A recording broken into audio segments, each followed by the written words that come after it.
बिस्मिल्लाहिर्रहमानिर्रहीम अस्सलाम वालेकुम दोस्तों, कैसे हैं आप सब लोग। उम्मीद करता हूँ बिल्कुल ठीक ठाक होंगे। मैं हूँ आपका दोस्त और होस्ट नुमान अली और आप देख रहे हैं doctor Numan Ali Hamza YouTube channel.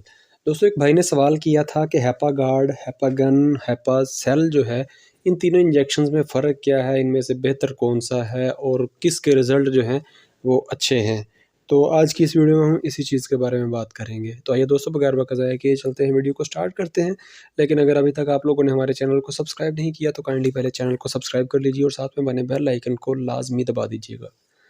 तो दोस्तों, सबसे पहले अगर बात की जाए इन तीनों इंजेक्शंस की कंपोजिशन की, तो तीनों के अंदर सेम चीज़ ही मौजूद है, फेनोक्सी 2 मिथाइल 2 प्रोपायोनिक एसिड।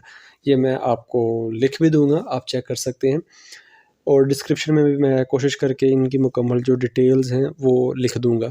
और फंक्शन भी तकरीबन दोनों का सेम ही है। जानवर के जिगर का कोई मसला हो तब जानवर को इस्तेमाल करवा सकते हैं, कॉन्स्टिपेशन की सूरत हाल में जानवर को इस्तेमाल करवा सकते हैं, और जब जानवर को कोई टॉक्सिसिटी का मसला बनता है, कोई जहरीले असरात जानवर में आते हैं, तो तब आप इसका इस्तेमाल करवा सकते हैं। नॉर्मली इन चीज़ों में इस्तेमाल करवाया जाता है। इसके अलावा दोस्तों, इनमें कीमत का फ़र्क है, और ये फ़र्क है कि एक पाकिस्तानी प्रोडक्ट है और बाकी दोनों के दोनों इम्पोर्टेड हैं। फ़र्क दोस्तों सिर्फ इसी चीज़ का है कि एक देसी है और दो इम्पोर्टेड हैं, और कीमत का फ़र्क है। आप इनमें से किसी भी इंजेक्शन को इस्तेमाल करवाते हैं, इंशाल्लाह आपको रिज़ल्ट सेम का सेम ही मिलेगा।